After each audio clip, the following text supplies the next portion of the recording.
입니다. 자, 우리 서로 축복하며 인사하실까요? 네, 은혜 받으세요. 은혜 받으세요. 은혜 받으세요. 네, 은혜 받으세요. 주일 오후에 우리가 사도행전을 묵상하고 있는데요. 어느덧 사도행전 15장에 도착했습니다.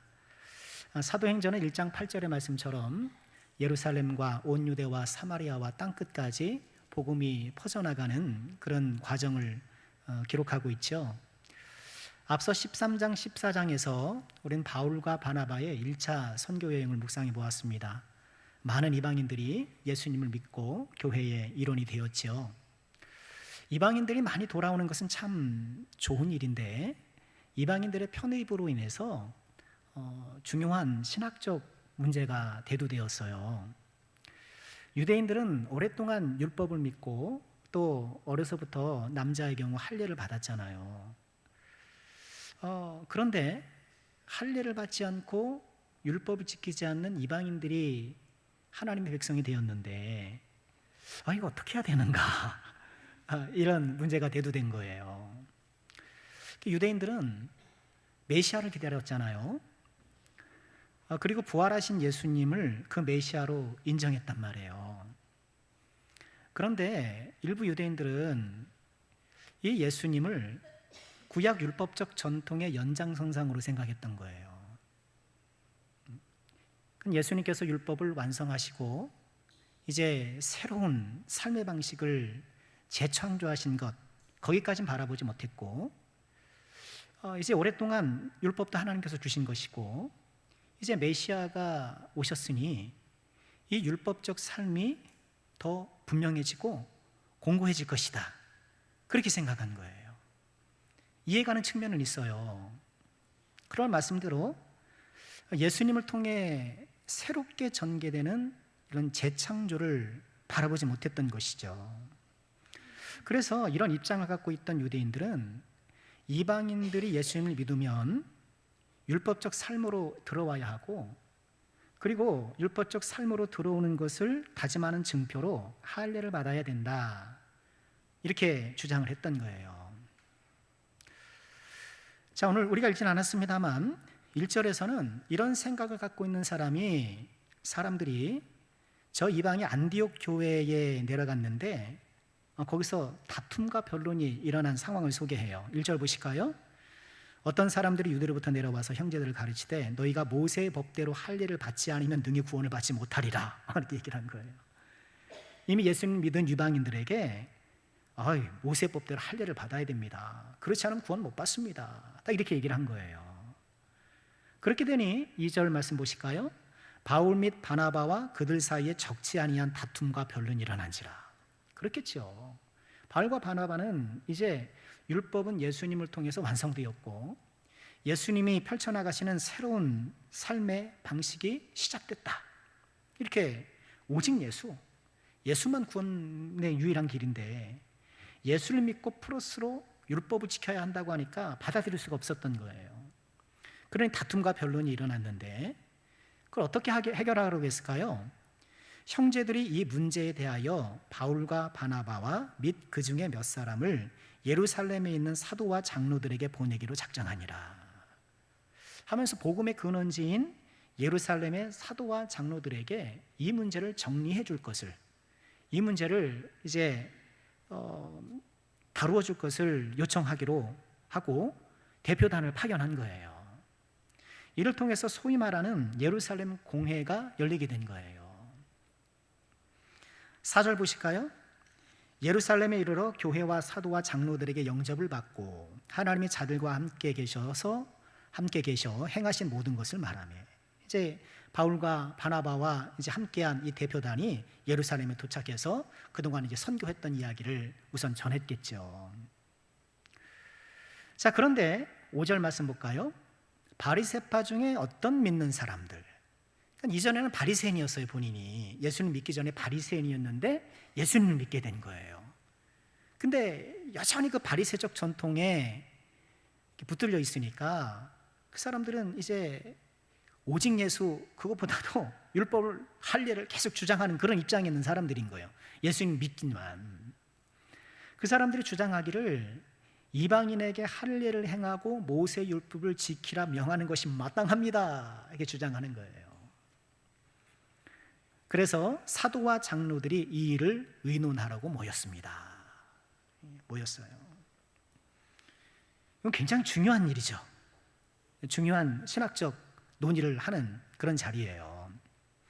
이 회의는 선교 역사에 있어서 아주 중요한 분수령이 됩니다. 지금까지 예수님 승천하신 후 지금의 시점까지 약 한 15년 이렇게 지난 것으로 보이거든요. 15, 16년 이렇게 지났을 텐데 그동안에 계속해서 이방을 향해 복음이 전파되었잖아요. 지금까지 진행되어 온 이방 선교 방식에 대한 공식적인 평가 또는 인증이 될 것이고, 이 회의가, 그리고 앞으로 전개될 이방 선교의 중요한 지침이 될 거예요. 아주 중요한 회의가 열린 거예요. 이 회의의 결정이 여러분 2024년이 지난 2024년을 살고 있는 저와 여러분에게도 미치고 있는 거예요. 자, 어떻게 논의가 이루어졌나 볼까요?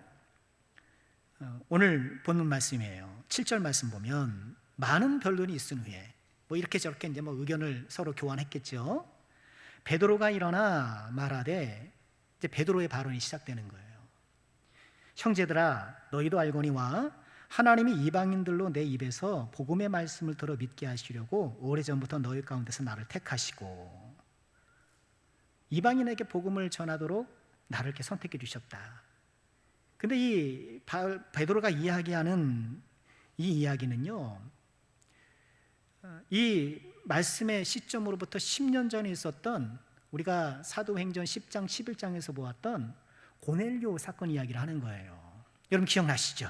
고넬료 사건. 8절 보실까요? 또 마음을 아시는 하나님이 우리에게와 같이 그들에게도 성령 주셨다. 고넬료 집에서 그랬잖아요. 믿음으로 그들의 마음을 깨끗이 하사 그들이나 우리나 차별하지 아니하셨다. 이렇게 말씀을 해요. 여러분 그날을 좀 돌아볼까요? 우리가 그 전에 보았긴 했습니다만 당시 베드로는 욥바에서 머물고 있었어요. 그리고 정오 무렵에 지붕에 올라가서 기도하고 있었단 말이에요.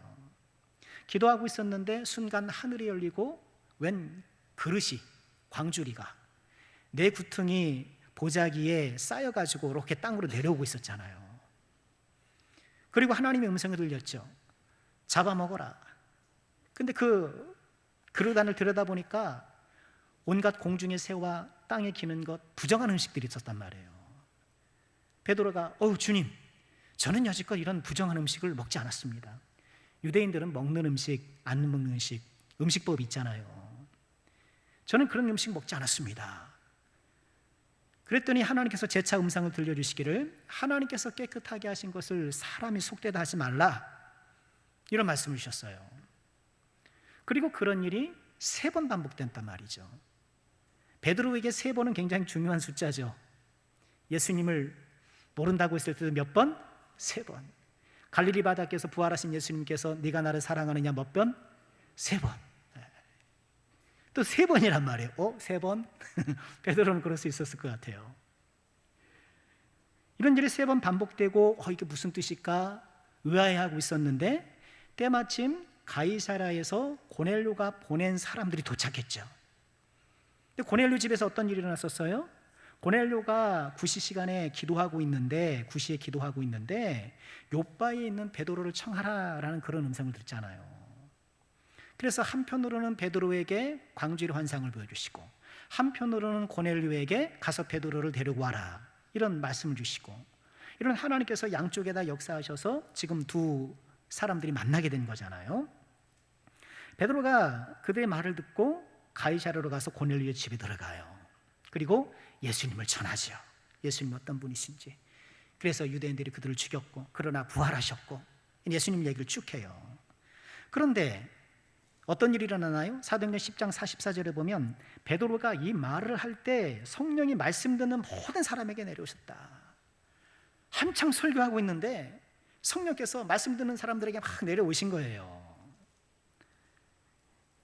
베드로와 함께 온 할례 받은 신자들이 이방인들의 성령 부어주신 분 보고 깜짝 놀란 거예요. 왜냐? 이방인들도 이렇게 성령을 받거나 예수님을 믿을 거라고는 생각하지 못했던 거거든요. 그럴 줄 몰랐던 거예요. 왜냐하면 믿음이라는 것, 이 복음이라는 것, 또 메시아라는 것, 이런 건 유대인들에게 해당되는 얘기지 다른 이방 사람들에게 해당된다고 아직은 생각하지 못할 때였거든요. 깜짝 놀란 거예요. 그리고 베드로는 그 사도행전 10장 또 11장에 보면 그 일어난 일을 그 당시 예루살렘 사도들에게 찾아가서 자세히 설명합니다. 어떤 일 때문에 어떤 경과로 그런 일들이 있겠는지를 자세히 설명해요. 그러면서 오순절에 본인들에게 임했던 성령이 이 고넬료 집에 있는 이방인들에게도 그대로 임했다는 거예요. 그러니 하나님이 이렇게 이방인들에게도 구원의 복음을 여셨구나 하면서 사람들이 다 기뻐하고 감사했거든요. 그 고넬료 사건을 지금 베드로는 회상하고 또 이야기하면서 하나님께서 이미 이방을 향해서 문을 활짝 열어주셨는데 그때 우리에게 성령을 주신 분이 또 동일하게 이방인에게 성령을 주셨을 때 그 이방인들이 할례를 받았냐? 율법을 지켰던 자들이냐? 아니라는 거예요. 그러니 할례를 받은 우리에게 우리가 성령을 받은 것처럼 할례를 받지 않은 사람들이 똑같이 성령을 받았으니 할례는 성령 주심의 근거나 이유가 될 수 없다는 거죠.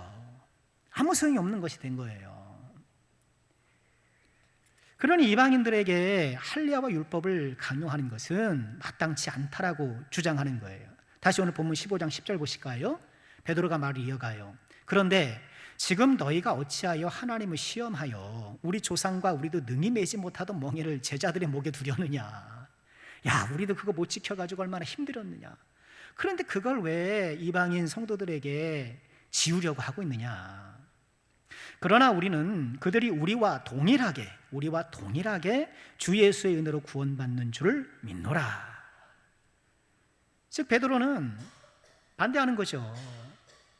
지금 일부 바리새파 성도들이 예수 믿는 사람들이 이방인들도 율법을 지키고 할례를 받아야 된다고 주장하지만 아니다. 성령께서 할례 여부와 상관없이 우리에게 동일하게 오셨는데 그것을 강요할 필요가 없다. 우리도 우리 조상들도 능히 매지 못했던 멍에를 그들에게 메울 이유가 전혀 없다. 오직 예수를 믿는 예수의 은혜로 구원받는 줄 우리는 믿노라 하면서 거절했던 거예요. 이렇게 베드로가 발언한 이후 이어서 바나바와 바울이 발언하기 시작해요. 12절 보실까요? 온 무리가 가만히 있어. 베드로가 한마디 하니까 이제 들었겠죠.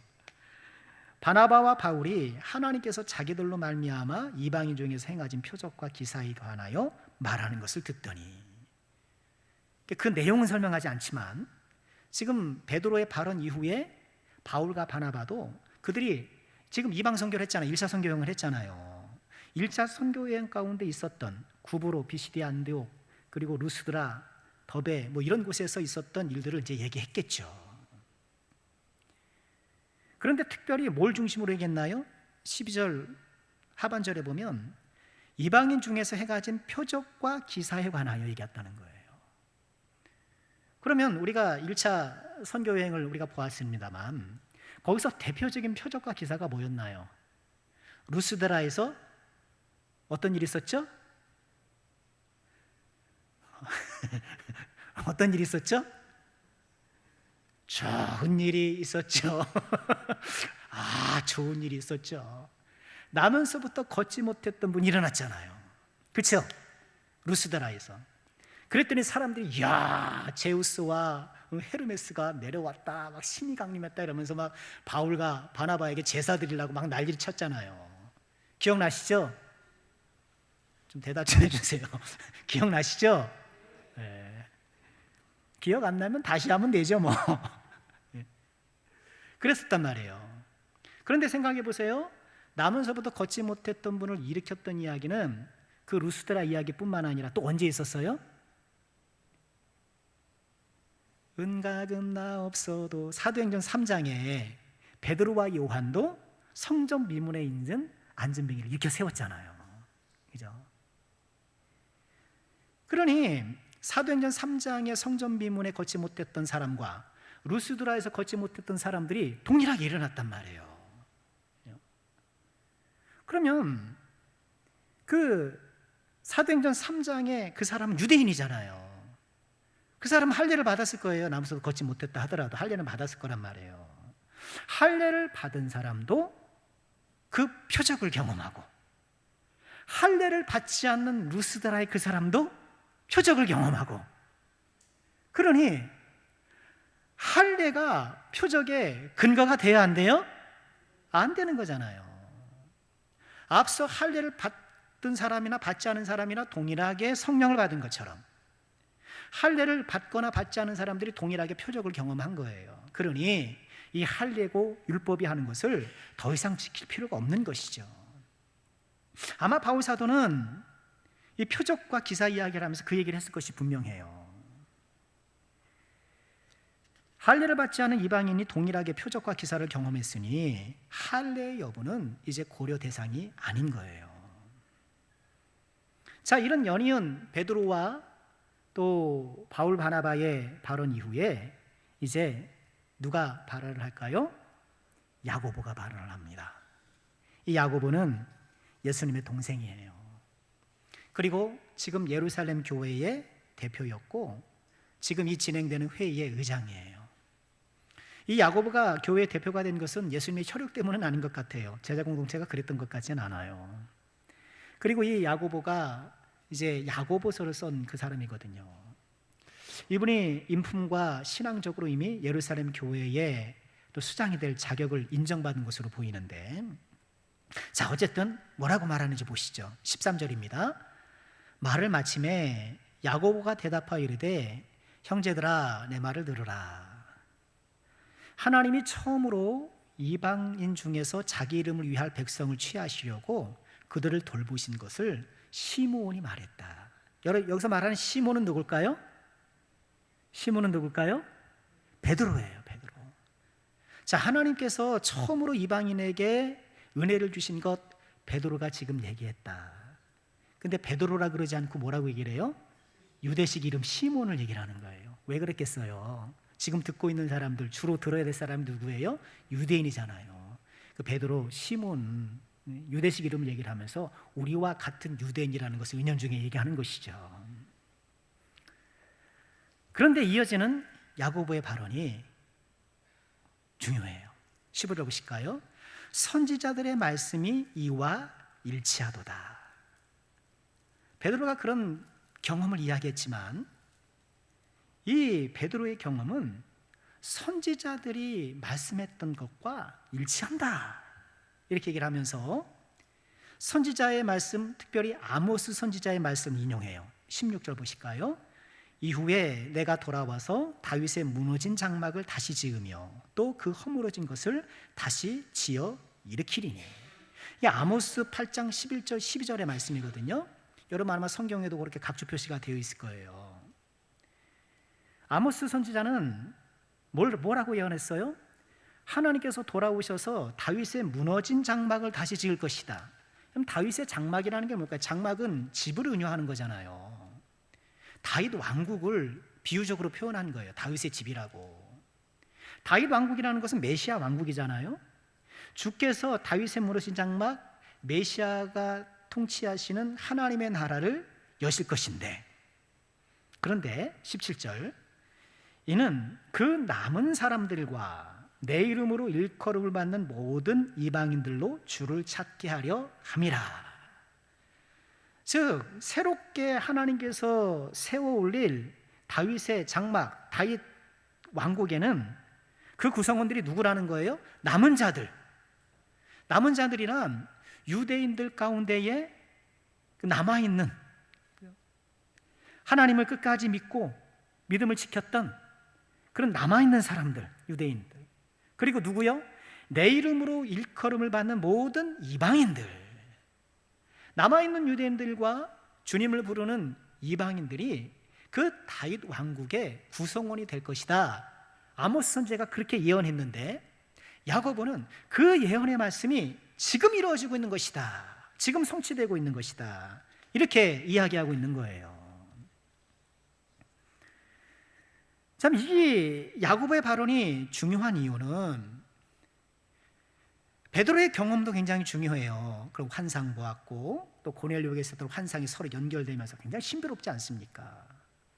또 바울과 바나바가 증언했던 그 표적과 기사도 굉장히 중요한 부분이에요. 그러나 이 모든 상황을 판단할 때 가장 중요한 것은 뭐예요? 이것이 성경적인 지지를 받느냐 안 받느냐는 거예요. 근데 야고보가 그것을 딱 이야기하는 거예요. 지금 이렇게 이야기하는 것, 베드로가 이야기하고 바울과 바나바가 이야기하는 이 모든 것들 참 신비하고 놀라운 일인데, 더 중요한 것은 선지자들이 말한 하나님의 말씀이 지금 이루어지고 있다는 거예요. 이런 야고보의 발언을 통해서 우리는 우리의 판단과 결정 근거가 무엇인지를 보게 되죠. 재확인하게 되는 거예요. 그리고 지금 이 회의장에서 가장 이런 상황을, 지금 이방인들이 막 교회에 들어오는 이 상황이 좀 정리되지 않고 혼탁하다라고 생각하고 있는 사람들은 바리새파 사람들이잖아요. 그 사람들을 설득할 수 있는 방법이 뭐겠어요? 그 사람들이 죽고 못 사는, 그죠? 하나님의 말씀에 근거했다라고 할 때 설득력이 있는 거예요. 야고보가 훌륭한 사람인 거예요. 그러면서 야고보는 이렇게 제안을 해요. 19절 보실까요? 그러므로 내 의견에는 이방인 중에서 하나님께로 돌아오는 자들을 괴롭게 하지 말자. 뭐 할례를 받아라. 할례 받으면 얼마나 괴롭겠어요. 육체적으로도 괴롭고, 율법 지킬 때 온갖 그냥 뭐 복잡한 뭐 갖다 놓고 이제 너 지켜라 그럴 것 아닙니까? 그렇게 괴롭게 하지 말고, 다만 우상의 더러운 것과 음행과 목매어 죽인 것과 피를 멀리하라고 편지하자. 이렇게 야고보가 제안을 하는 거예요. 참 훌륭한 사람이에요. 지금 이 회의에서의 필요한 것이 무엇인가, 어떻게 하면 이렇게 반대하고 율법을 강조하는 사람들을 어떻게 설득할 것인가를 아주 정확히 잘 알고 있었어요.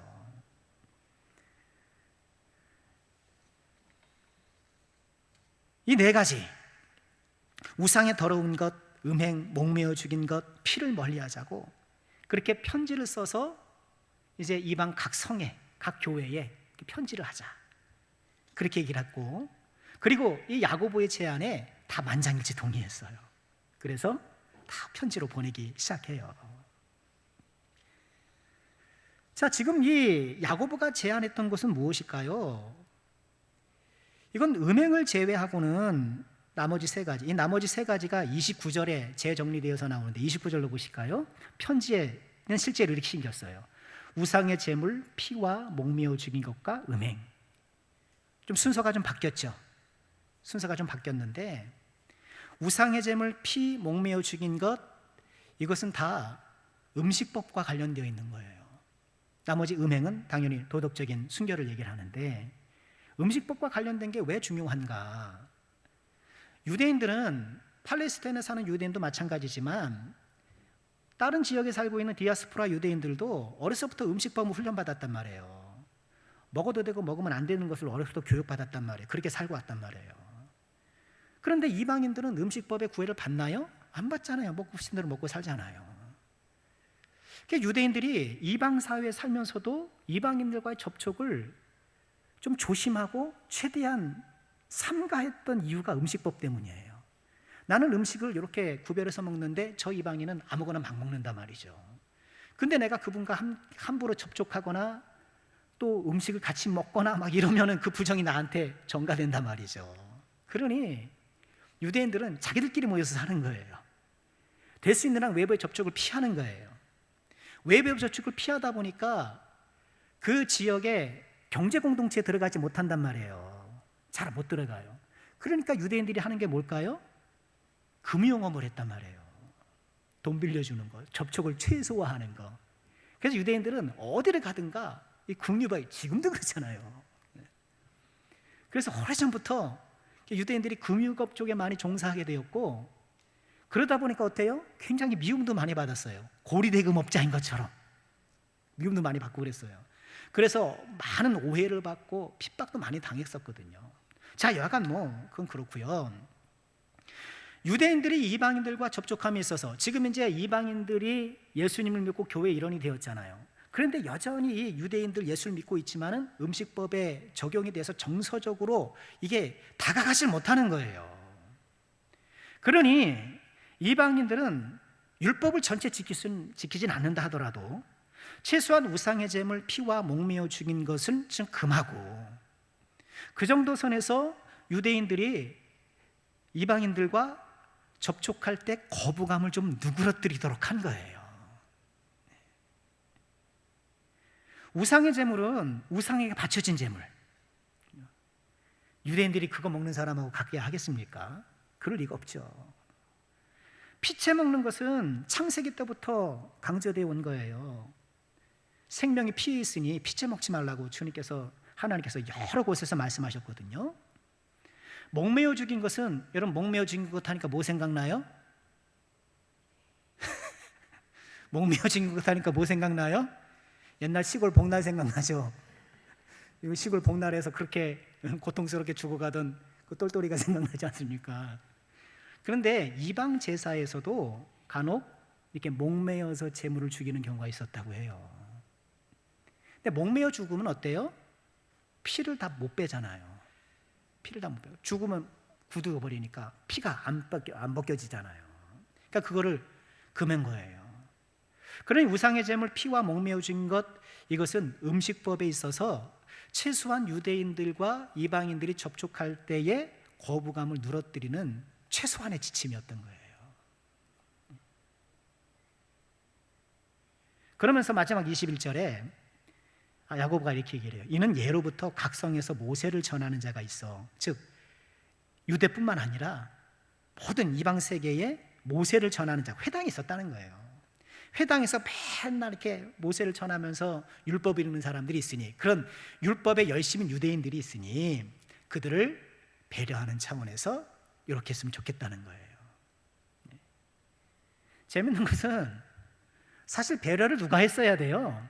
먼저 하나님의 자녀고, 그죠? 말씀을 알고 있는 유대인들이 이방인들을 배려해야 되는데 거꾸로 됐어요. 지금 이방인들이 유대인들을 배려해서 최소한 이거는 금해달라, 그런 지침이 이제 정해진 거예요. 참고로 여기서 말씀하신 것은 오늘날 우리에게 계속 적용되는 그런 말씀은 아니에요.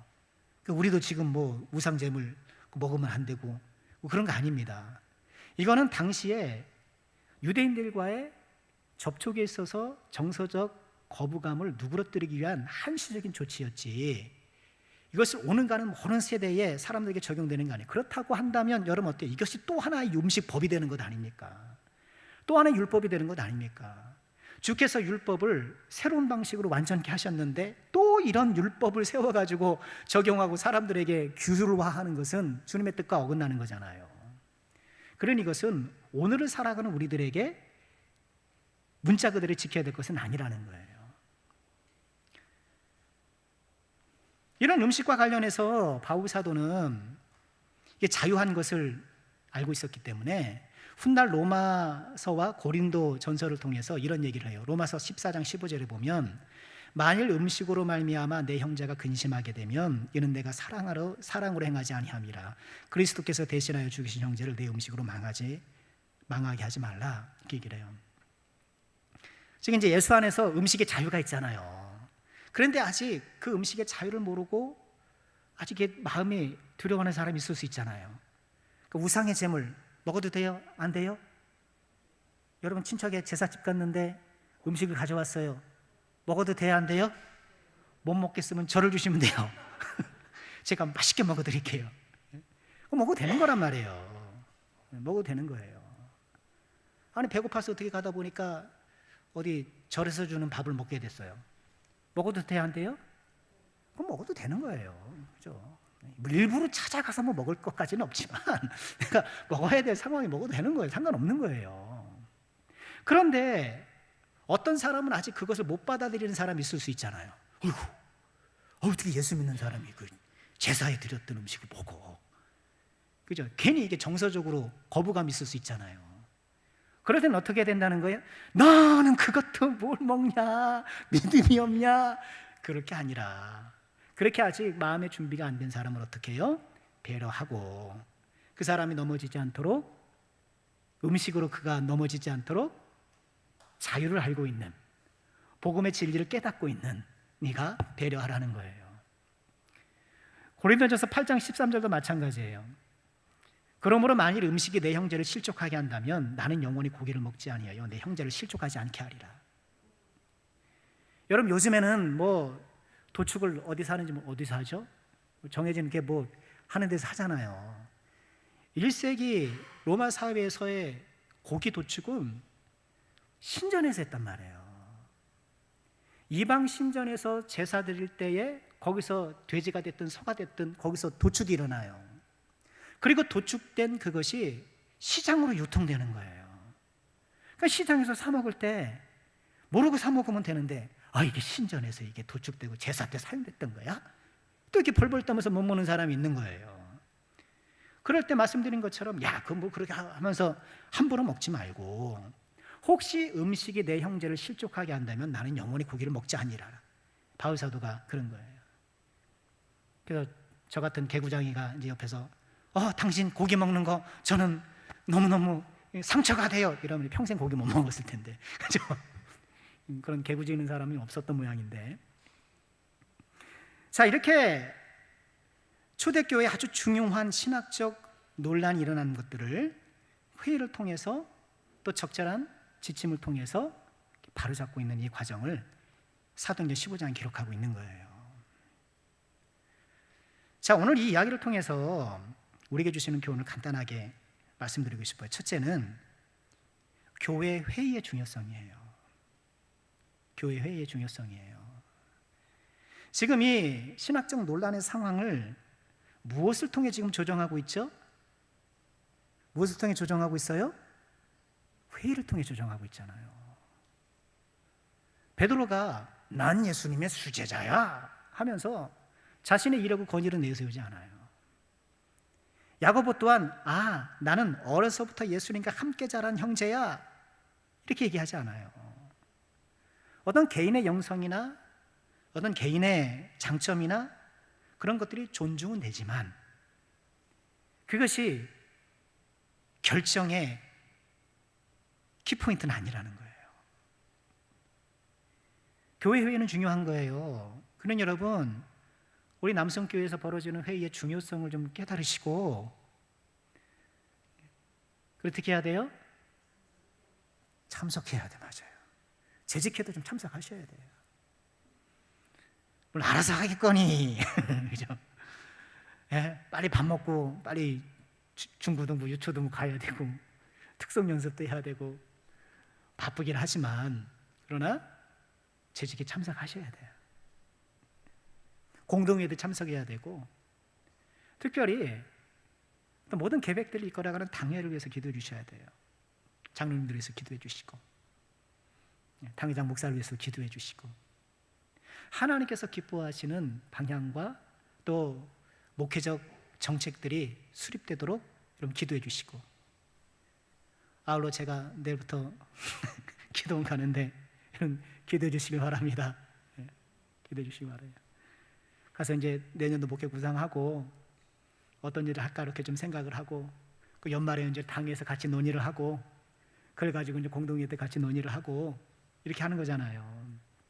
교회 회의는 중요하다. 두 번째, 오늘 말씀을 통해서 얻는 교훈은요, 아까도 말씀드렸지만 성경의 근거에서 결정해야 된다는 거예요. 성경의 근거에서 결정해야 되는 거예요. 베드로의 체험은 굉장히 놀라워요. 그렇죠? 양쪽에서 말씀드린 것처럼 양쪽에서 하나님께서 딱 신비적인 방법으로 딱 이렇게 역사하시고, 이 양쪽의 역사가 탁 만나게 하시고, 뭐 놀랍지 않습니까? 안진뱅이가 일어나고 뭐 기가 막히죠. 그런데 이 모든 상황들을 결정할 수 있는 건 뭔가? 하나님의 말씀이더라는 거예요. 하나님의 말씀이에요. 여러분, 교회도 마찬가지예요. 교회도 어떤 한 사람의 영성으로 이끌어가는 게, 교회는 그렇지 않아요. 교회는 그런 데가 아니에요. 교회는 그렇지 않아요. 다른 종교는요, 한 사람의 영성을 높이 사요. 불교 같은 경우에도 깨달은 스님, 큰 스님 그죠? 큰 스님이라는 분이 있어요. 돌아가시면 사리가 몇 개씩 나오는 막 이렇게 고행하고 막 이렇게 하면서 뭐 돌을 딱 끊었던 그 큰 스님이 있다라 그러잖아요. 여러분 목사 중에 큰 목사가 있어요? 큰 목사가 있어요? 큰 교회 하면 큰 목사인가요? 작은 교회 하면 작은 목사인가요? 아니에요. 목사를 두고 크다 작다고 하진 않아요. 스님은 그런지 모르지만 목사는 그렇게 얘기를 하는 거 아니에요. 왜냐? 주님의 교회가 이끌어나가는 방식은 한 사람의 깨달음이나 그가 체험한 어떤 영성이나 이런 게 아니에요. 아, 여러분 제가 기도해 보니까요 이렇게 해야 됩니다. 그러면 안 되는 거예요. 뭐예요? 하나님의 말씀에 부합한가? 또 우리의 모든 사안들을 봤을 때, 우리의 모든 일상의 모든 그런 것들을 봤을 때 하나님의 말씀이 명시적으로 말씀하지 않은 것들도 있잖아요. 그렇죠? 그랬으면 어때요? 성경적 정신에 부합한가? 하나님의 말씀이 지지를 받는 것이 중요한 거예요. 여러분, 우리가 살아가면서 행하는 모든 결정도 마찬가지 아니겠어요? 우리 그리스도인이란, 예수님의 제자란 무엇을 결정 원리로 삼고 살아가는 사람들이에요. 자신의 지식이요? 자신의 경험이요? 누군가의 조언이요? 참고할 수는 있겠지만 우리 하나님의 사람들이 내리는 결정 근거는 하나님의 말씀, 성경이어야 하는 거예요. 지금 내가 하려는 어떤 일, 내가 계획하는 이런 일들이 하나님의 뜻에 부합한가? 성경적 저신에 올바른가? 국가 정책도 마찬가지잖아요. 국가에서 어떤 법을 제정하고 어떤 일들을 함에 있어서 이것이 하나님의 말씀에 부합한가? 그래서 우리가 그것들을 따지고 선지자적 자세로 그러면 안 된다라고 이 정부에 대해서 이야기를 하고 국가에 대해서 얘기를 해야 되는 거예요. 오늘 야고보를 통해서 우리가 배우는 아주 중요한 교훈이에요. 우리의 판단과 결정의 근거는 언제나 하나님의 말씀이어야 한다. 세 번째로 오늘 말씀을 통해서 얻게 되는 교훈은 뭔가요? 역시나 배려의 영성. 배려의 영성. 이방인들은 예수님 안에 들어오자마자 배려하는 법을 배웠어요. 그렇게 됐어요, 상황이. 말씀드린 것처럼 누가 누구를 배려해야 돼요, 지금. 오랫동안 하나님을 알고 율법을 알고 이렇게 오랫동안 신앙생활을 했던 유대인들이 새로 들어온 이방인들을 배려해야 될 터인데 이게 좀 입장이 바뀌었어요. 이제 예수를 믿게 된 이방인들이 아직 정서적 담장이 높이 있는 그 사람들을 배려하는 거예요.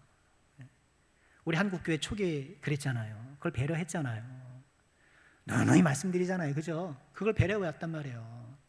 남녀가 지금 다 같이 우리 섞여 앉아 있었는데 옛날에 이거 말도 안 되는 얘기였잖아요. 가운데 못 쳤어요? 커튼 착 쳤잖아요. 커튼 치고 예배를 드렸잖아요. 남자, 여자. 제가 어렸을 때요, 그 교회당에 이 두 양쪽으로 이렇게 장의자가 배치되어 있었거든요. 남반, 여반 이렇게 불렀어요. 그렇지 않았나요? 옛날에 그래서 남반, 여반이라고 불렀어요. 저 꼬마 때 남반, 여반이라고 불렀다니까요. 그래서 주일학교 애들도 남자애들 반은 이쪽으로 앉고 여자애들 반은 이쪽으로 앉았어요. 이쪽으로 가서 앉으면 이상하게 못 올 경우 같고 막 거북했어요. 배려한 거잖아요. 그렇게 안 해도 되지만 우리 믿음의 조상들이 지혜로워서 아직 유교적인 정서에 사로잡혀 있고 아직 그것을 극복하지 못한 사람들을 배려해서 아 그래 천박치고 예배 드리자 그래 준 거 아닙니까? 여러분 내가 배려할 부분은 무엇인가? 복음의 진리를 알고 신앙생활을 우리가 열심히 해온 또 직분자로서 내가 다른 분들에게 좀 배려할 것은 무엇인가 돌아봐야 되겠죠. 자, 말씀을 마치겠습니다. 사도행전 15장을 살펴보았는데 이방인들이 예수님 믿어서 교회가 확장되는 과정 가운데 대두된 신학적인 문제, 이 중요한 문제를 교회 회의라는 방식을 통해서, 물론 이 모든 것 가운데는 하나님께서 역사가 있는 거죠. 그런데 다수결이 좋은 건 아니에요. 다수결로 항상 되는 건 아니에요, 여러분. 우리 교회는 민주적인 방식을 차용할 뿐이지 민주주의는 아닌 거예요. 그러니까 간단하게 말해서 대다수가 찬성하더라도 말씀에서 어긋나면 못하는 거예요. 그죠? 교회는 그렇긴 한데, 여하간 교회의 중요성을 우리가 오늘 말씀을 통해서 얻게 되고, 모든 결정의 판단과 결정의 근거는 성경이어야 한다. 그리고 성숙한 성도일수록 배려해야 한다. 말씀드렸습니다. 자, 이번 한 주간도 주 안에 승리하시기를 주 이름으로 축원합니다. 기도하겠습니다. 아버지 하나님, 오래전 하나님의 인도와 보호 아래 또 귀한 신학적 결정을 했던 사건들을 되돌아보며 오늘을 살아가는 우리들이 얻어야 될 교훈들을 묵상해 보았나이다. 주님, 하나님 말씀이 우리의 판단과 선택의 근거가 되게 하여 주시옵고, 악화 겁나는 세대, 복잡하고 다양한 세대 가운데에 주의 말씀을 잘 분별하여서 하나님의 말씀을 준행해 살아가는 저희들이 될 수 있도록 은혜 베풀어 주옵소서. 오늘 하루도 하나님을 섬기며 주님의 복된 날을 지키게 해주시니 감사합니다. 내일부터 또 세상 나가 살아갈 때에 주의 종들에게 성령의 은혜를 주시고 주어진 모든 일들 잘 감당케 도와주시고, 하나님을 의존하는 겸손한 믿음으로 또 나에게 주신 모든 상황에 자족하고 감사하는 마음으로 승리의 길을 걸어가는 복된 종들 다 되게 하여 주옵소서. 주님께 감사드리며 예수님의 이름으로 기도합나이다. 아멘.